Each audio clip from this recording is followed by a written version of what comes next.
Bueno, vamos a escucharlo ahora, Pablo Callejón.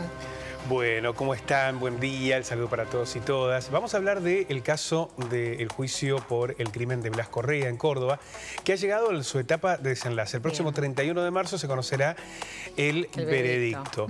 Después de largas audiencias que terminaron revelando algunos datos, sobre todo en imágenes, ¿no?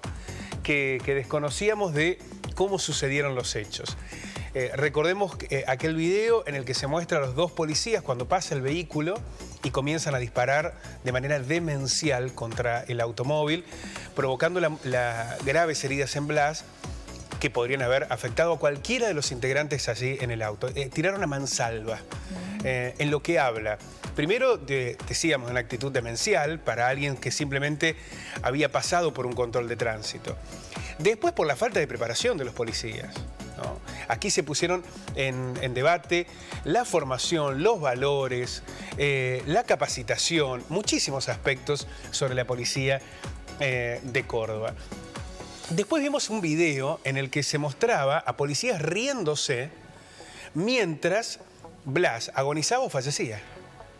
Recordemos que los chicos fueron a una clínica, allí no los pudieron atender. Cuando iban hacia el hospital, hacia un hospital en Córdoba, en el medio son interceptados nuevamente por la policía y allí Blas estaba agonizante, ¿no?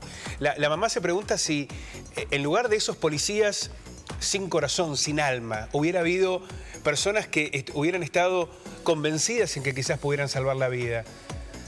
¿No hubiese habido una oportunidad para su hijo? Es una pregunta que nunca la vamos a saber. Porque lo que vimos es esa imagen, ¿no? De los policías riéndose, charlando distendidos, como desentendidos, como que no les importaba lo que estaba sucediendo con el niño, con el joven, el adolescente, ahí en el interior del vehículo. Lo que en principio era la responsabilidad de dos agentes que habían disparado en un acto de lo que comúnmente denominamos el gatillo fácil, comenzó a revelar múltiples complicidades. Entre ellas, por ejemplo, un agente que le puso, cuando vio que todo se desmadraba, le puso un arma a Blas intentando plantar una situación de una especie de tiroteo que no existió. Las cámaras después fueron reveladoras. No solamente las cámaras, sino también los testimonios. Los únicos que dispararon fueron los agentes de la policía de Córdoba. También hubo muchos otros que plantaron mal la información, que intentaron desviar, que manipularon datos. Todo esto quedó descripto en el juicio. El fiscal pidió la reclusión perpetua, la condena de reclusión perpetua, de cadena perpetua para los dos autores de los disparos. Hay distintas penas para el resto de los 13 policías imputados. Aquí se debate lo que ocurrió con Blas como un hecho no particular, sino como expresión de un funcionamiento del sistema policial.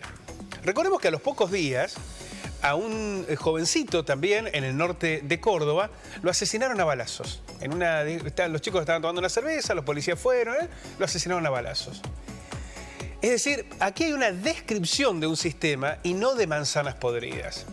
Esto fue alcanzando distintos niveles de la jefatura de Córdoba. Descabezaron a quienes estaban en Córdoba capital en los altos mandos y apuntó directamente al quien era el ministro de Seguridad en aquel momento, Alfonso Mosquera, que terminó yéndose de su cargo y volviendo a la unicameral. De hecho, cuando Mosquera va a declarar, pide disculpas a la familia y admite que los gravísimos episodios tuvieron que ver con actos de negligencia. Bueno, ni hablar de lo que dijo la actual jefa de la policía de Córdoba sobre quienes estaban allí.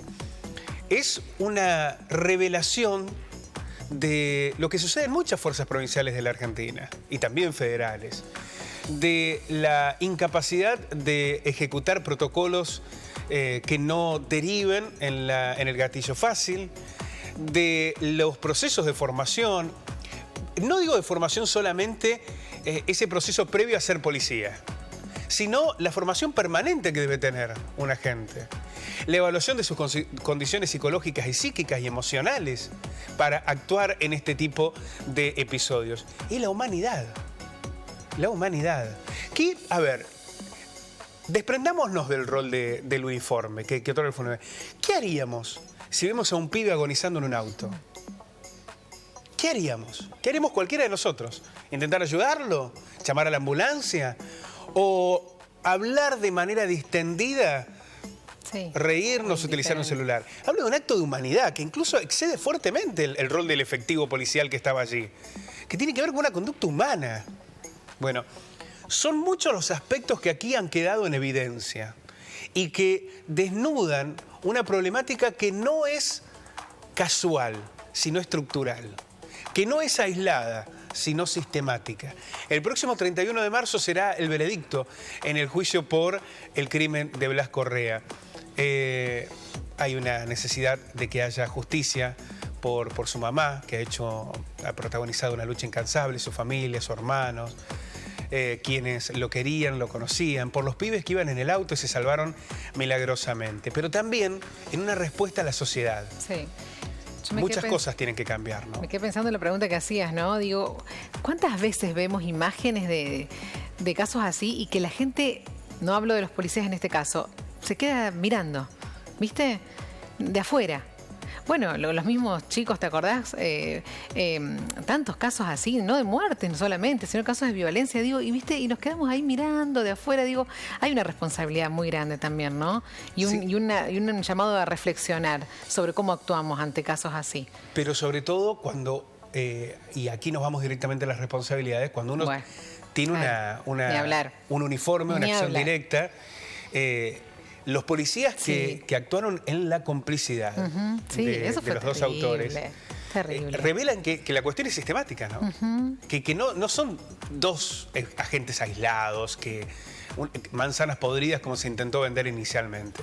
Que hay un problema estructural. Y esto es lo que ha dejado en evidencia el juicio por la muerte, el asesinato de Blas. Vamos a estar atentos al 31 de marzo entonces. Muchas gracias. A ustedes.